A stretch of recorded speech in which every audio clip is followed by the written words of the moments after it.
My name is Zami Tinashe Hyemingway.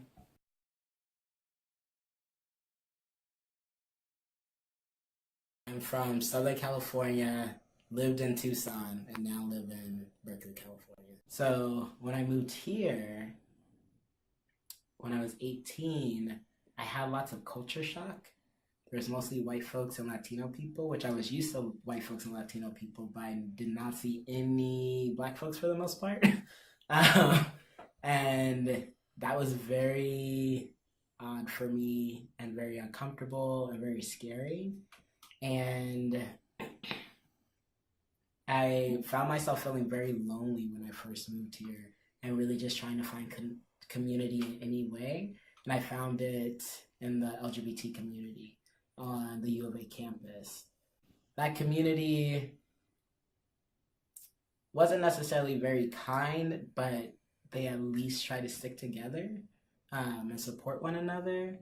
And there was lots of problematic things about that because I feel that I learned lots of codependent behaviors. I drank a lot more, did different forms of drugs, and experimented with,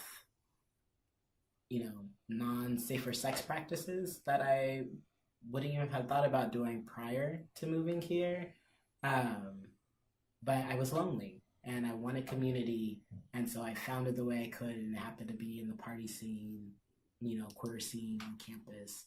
Due to a lot of the just hurt that I experienced over the past 10, 11 years living here, the last year and a half of being in Tucson, I really had to be intentional about my healing and intentional about creating intimate community that was non-sexual, that wasn't about hooking up, that wasn't about drinking and partying.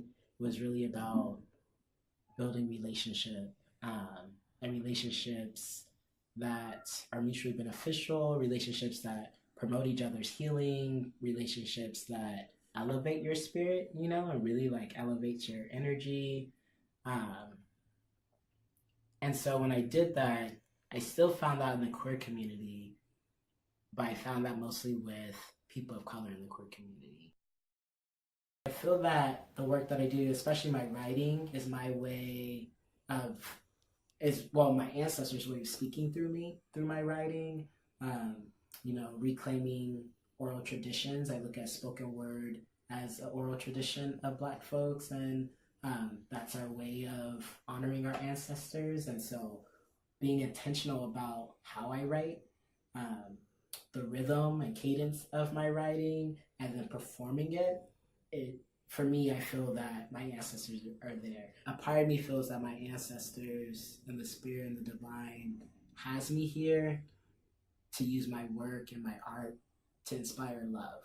And even if it's not a poem or a piece of writing that's directly about love, everything that I do it to promote my own healing and hopefully promote the healing of my community. And I feel that as you begin to heal, you allow yourself to be more vulnerable and you allow yourself to love more. And that inspires me to promote that healing so that people can allow themselves to be vulnerable, and so that we begin to live in a world that's filled with love, in a form of revolutionary love, not a submissive, not a docile, not a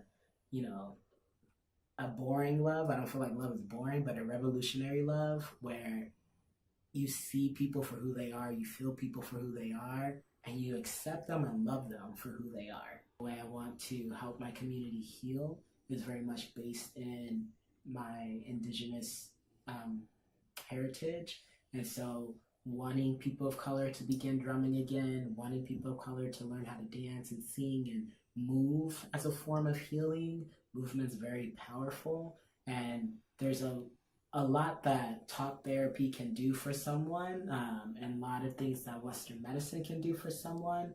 And there's a reason why people of color are starting to reclaim a lot of our indigenous practices, because our neural system, our cells are asking us to reclaim that movement.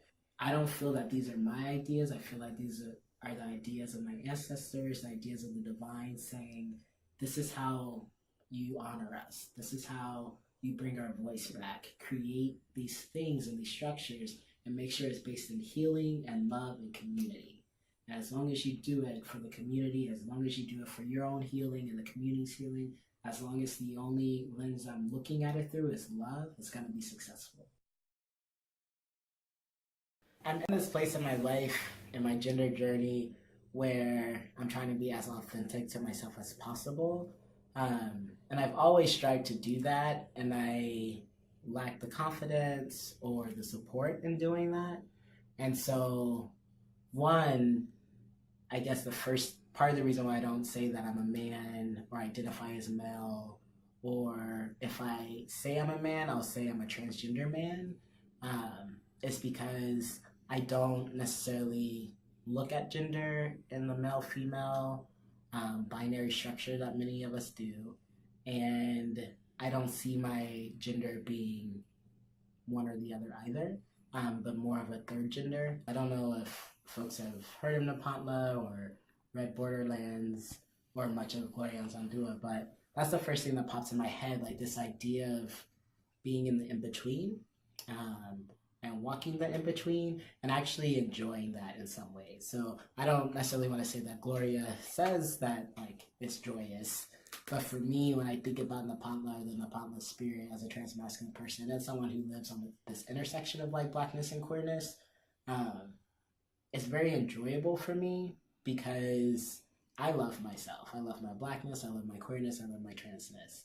And it took a very long time for me to love that, and took lots of pain to get to a place in my life where I'm healed enough to love all of me and all of the labels people like I carry, you know.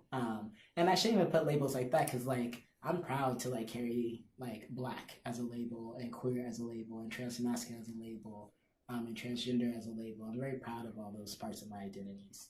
And so, you know, I think that living in the in-between allows me to experience life in this way that doesn't force me one way or another. Transmasculinity is often invisibilized. It isn't spoken about unless you talk about like Chaz Bono, or unless you talk about how transmasculine people are being problematic, and like it's never really spoken about any type of positive way. And I feel like I experienced that here in Tucson. I also experienced that in the Bay right now as someone transgender and not wanting to be defined as a man or a male.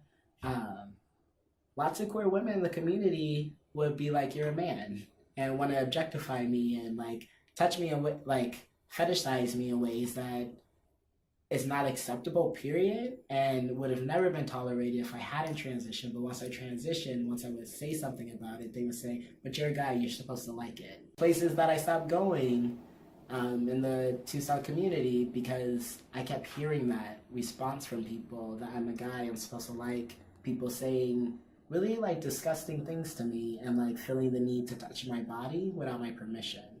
So I just feel that it's this thing that's not spoken about in the queer community around what trans advocacy really looks like, how to be advocates to transmasculine people, and how to speak to us about like privilege doing this like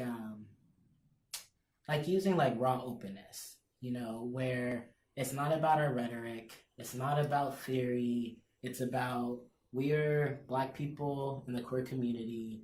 You said something that hurt me. This is why you hurt me. And like me be able to sit and listen to that and say, okay. And also be able to say, I get that. This is also something that hurts me. And you sit and you listen to that and not come back with, but that's problematic. Or like this rhetoric or all this other stuff.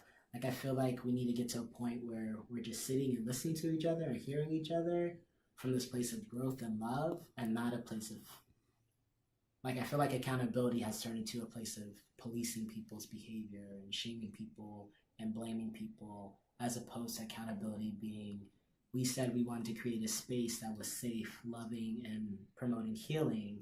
When you say comments like this, it takes away from your message or your ability to do that.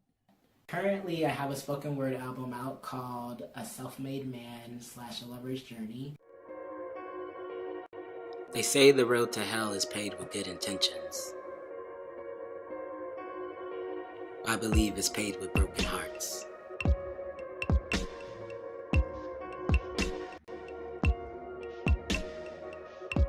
The trees are lined with the ghosts of ex-lovers, and the grass is filled with the dreams and whispers of what they could have had.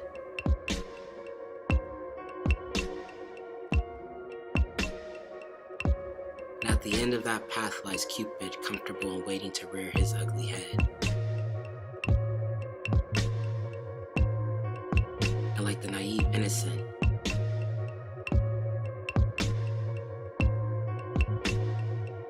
we stretch out our